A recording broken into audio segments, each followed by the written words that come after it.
চলে দিক দিগন্তের পানে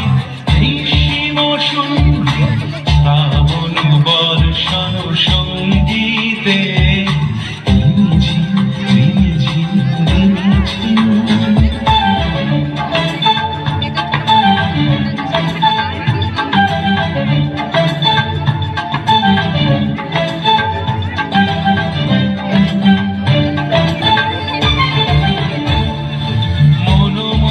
হংস বলা তার পাখায় যায় উড়ে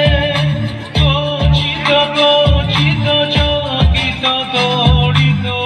আলোকে মনোমোর হংস